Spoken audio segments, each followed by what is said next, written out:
Wake that ass up. Early in the morning. The Breakfast Club. Morning, everybody. It's DJ Envy, Angela Yee, Charlamagne the Guy. We are the Breakfast Club. We got a special guest on the line right now, Jay Brandon. Welcome, sir. What's going on? Good morning, everybody. Peace, What's King. up, Jay? How are you? It's Monday, so I can't complain. I'm doing good. How y'all doing? We're doing good. Blessed, black, and highly favored. I'm glad you're here That's to talk about the U.S. Census this morning. I actually read something this weekend that said 1.5, correct me if I'm wrong, $1.5 trillion in spending is going to be lost if the census, if the census numbers aren't accurate. What am I saying here? So there's a large sum of money that the government pretty much pulls together and divides amongst communities. We break them down and call them census tracts. So there's a huge ton of money. It's debated on exactly what that large sum looks like. When we first started, the estimates were that it was about 675 billion. Right now, that number looms between 675 and about 1.5 trillion dollars to be divided up amongst communities all throughout the United States. Got you. Now, a lot of people are nervous about this whole census this year. In particular, they had extended it, then they pushed it back. And so now the census is due when? So right now, the census deadline is going to be September 30th. It was originally cut from October 31st when everything happened with COVID. The U.S. Census was like, all right, we'll provide some more time. And then in the last few weeks, the Trump administration has pretty much changed that to September 30th. So right now, it's important that everyone who hasn't been counted takes a minute to go to my2020census.gov and complete the census. It takes about 10 minutes. For people scared to fill out the census, can you tell them about the census and what it does and how they're not coming to arrest you? They're not coming, ISIS is not coming to take you away. They're not doubling up on your taxes. Can you explain to people what the census does and how people are protected? And even if you're Great undocumented, question. does that matter? So it doesn't. So let me put it to you like this. I need everybody to listen to this. If you don't hear anything else in this interview, listen to this. So the census is for everyone. If you're living in the United States more than 6 months, the census is for you. Even if you do not have a citizenship, if you don't have citizenship, the census is for you. If you are living and taking benefits, resources from communities, the census is for you. So that means everyone. Parents, make sure you're counting your little kids. Make sure you're counting grown adults.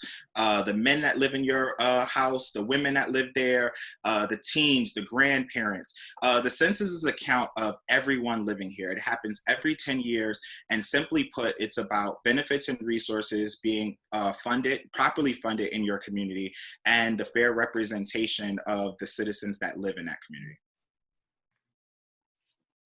So give us an example when you say resources, like what resources does that affect? Everything. Census data impacts so much. I'll give you a couple examples when we start talking about kids in school. So let's say you leave a 1-year-old. Kids last year actually made up one of the largest demographics, in 2010, made up one of the largest demographics of individual groups left off the census. About 2 million kids under 5 were left off that count. So putting it like this, if you have someone under 5 that doesn't go counted in this 2020 census, they will spend the next 10 years going through their educational journey without being properly funded. Better way to put it, right now, the response rate in New York City is about 56% on average, given the 5 boroughs. So if the census were to end today, where our self-response rate is at, what that would mean is only half of the community would properly receive benefits going forward. So all that other 40% they would kind of just be pulling away from the resources, depleting it, and it's not properly funded for them. So what do we risk when we don't submit the census? So what we risk is the Black community being able to have a path forward that's properly funded. We lose out on representation. There are Black and brown communities that are not represented right now by someone who, really is going to speak to those issues. Someone who can really push that this particular community organization needs funding or needs, greater access to more resources so that they can provide those resources in that community. What we lose is our voice. What we lose is greater opportunity, and what we lose is representation. So proportionately, how many African American people do not fill out the census as opposed to, say, white people, Hispanic, Asian? Like, what are the numbers? What does that breakdown like? That I don't have. It's interesting. The way that the census is counted, and all that demographic information is accumulated. What you will find though is that Black men were one of the largest groups left out of the census last year. So I don't recall off the top of my head, what the percentage breakdown are, but know that when we start talking about individuals in our communities, when we're talking about how our communities will be benefited from this, how we will receive resources, we're falling behind in that. A lot of the hard to count communities in New York City are Black and brown communities. Hard to count communities are communities that traditionally do not fully respond to the census. So in 2010, the national average was about 75%. Hard to count communities fall significantly under that marking of 75% in terms of the count. That's represented by a lot of Black and brown communities here in New York City. Mm-hmm. And for undocumented people who are living here, what should they do? Because I know at one point they were trying to say that they were going to report these numbers and, it would go to the government, and then people were nervous about that. So what's the incentive if you're undocumented so that you know that this information isn't going to get into the wrong hands and then you'll get arrested or deported? So what should people know so that they are completing the census safely? You might not be able to see it, but back here I have a little poster and it has up some things about the laws. But I'll really quickly run through again why we should be taking the census. The census is for everyone living here for 6 months or more. If you're in a community, you're working, you're paying taxes, you vote, the census is for you. If you do not have a legal citizenship status, the census is for you. And that's the reason for that is because your responses are protected by law. So the responses can't be shared with ICE, they can't be shared with the police, they can't be shared with your landlord, your employer. The census responses do not move outside of the Census Bureau staff that are taking those responses, and then the computer equipment that holds and stores it. That information is safe. It's protected by federal law. That law hasn't been challenged previously in previous census. So people should feel as comfortable as possible on completing the census, knowing that, again, those benefits, those resources that we're talking about are talking about Black and brown communities. Where can people go again to fill out the census if they haven't done it? My2020census.gov. I'll say it again, my2020census.gov. It's available on a number of different languages. It's available in 13 different languages, including English. There's a number of different communication guides that help people who don't speak those 13 languages learn more information about how to complete the census as well. I want to ask you a couple more questions about the library, because it's you're celebrating 125 years of one of the greatest places ever invented. Okay, how do you think the library has adjusted to the development of technology? Charlamagne, you broke up. How do we adjust? You cut out. I cut off. Charlamagne. Oh, Yeah. I said, how has the library adjusted to the development of technology? That's a great question. For us, we looked at this opportunity as a way to further our ability to connect with the community. We immediately moved to create greater access to our digital catalogs. We went and started to offer our programs online. For the census in particular, what we did was we offered a community actions and benefits resource program with the Manhattan Borough President's Office. And then we also did a program on redistricting. We thought that was important to bring to the community so that they know during this time period that, one, the census is still happening, and two, here are some of the possible effects of not completing the census. Going forward in this new reopen phase that we have, we've already been able to, through our grab and go service, which has been conducted largely online and via the phone, where patrons are able to place holds on books. We've already had over 60,000 checkouts over the last 3.5 weeks. We're continuing to look at opportunities to expand more into digitally so that we're making sure that we're reaching as many patrons that we serve as possible. Dope. Would you expect libraries to still exist in another 25 years? Because I keep feeling like we need to move libraries into like the audio space. It needs to be like an audio hangout for people to come listen to books or something. So the beautiful thing about the library and what our original census plan was to utilize, at least in the New York Public Library, we serve Bronx, Manhattan, and Staten Island, and we have 98 locations throughout those 3 boroughs, and we have a branch almost in every single neighborhood. Our original census plan took this into account, and we were actually going to utilize our branches as access points for people to complete the census.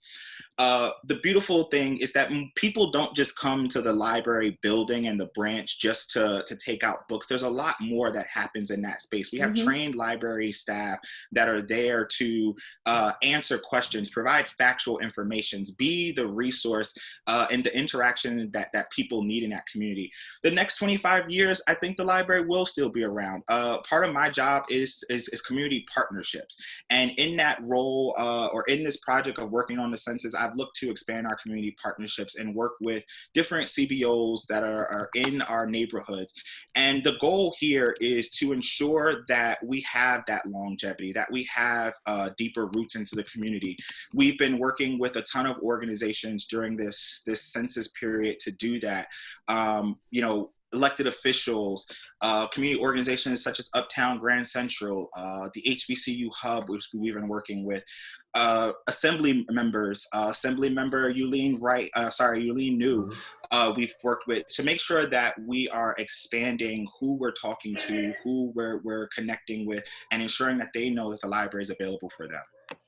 And what's great about the New York Public Library is not just books, like you said, but they have access to computers, they have classes there, they have free Wi-Fi. So if you don't have Wi-Fi at home or you want to go somewhere and work and have a space to be able to do that, and it's free, they have English classes there, English as second language, all different kinds of resources. You can register to vote. Again, you would have been able to go and do your census and all of that. So the library is not just that. Even there, they have like some of the original books from authors from like centuries ago that you can actually go see in person, and you can't get that experience online. So the New York Public Library, for myself, even as a kid, I used to love going to the library growing up, and I think that experience won't ever really be replaced. Yep. I've gotten dates coming out of the library. So the library is for everyone. It's for us to be able to create community. It's a safe space. It's where, again, we are looking to convene different groups of people and bring together diversity and have open, honest discussions, access resources, access information. Angela mentioned the old books that we have. And right now, what our research branches are actually doing is they're looking for ways to bring more access to that digitally. So right now, a lot of that material does have to be referenced in person. And where we're currently at, we can't do that, as readily available as we wanted to before. So the dedicated staff there are trying to find new ways to bring that material to people while they're at home. And a nice secret about the library, the one in Manhattan by Bryant Park, is they have this underground where they have like every magazine ever archived. So it could be magazines like the first ever Essence magazine, or they have every single, it's like, and it's underground, and it goes for like blocks and blocks and blocks underneath the park. And I got to Angela giving out the secrets. Yeah, it's really dope. I'm a nerd, so I love it. You're giving away the trademark secrets of the library, but nonetheless, it's there for the community. I want people to know that the library is a place for you to go to if you need information. Right now, it may not seem that, the branches are open. We have 30 branches open throughout our service areas. And that's a third of our system. We're actually looking to bring some more back online in the next coming weeks and months. So we want to make sure that we're doing all as possible to get people access to information. Like the census. Plus, you can find a date. Plus, you can find a date. Goodness gracious. Word. All right, Jay. Well, thank you for joining us this morning. I appreciate this. Listen, people, my2020census.gov, go there. It takes about less than 10 minutes to complete your census. You do not need the code. You do not need the mailer. All you need is your home address. Make sure that you're counting everyone that lives there. I cannot stress it enough. Again, my2020census.gov. Check out nypl.org/census2020. There you can find all of our events, everything that we have going on, different community partners that we work with. We want to talk to you. We want you to complete the census. Let us know how we can do that. All right. Well, thank you for joining us again. It's Jay Brandon. It's the Breakfast Club. Good morning.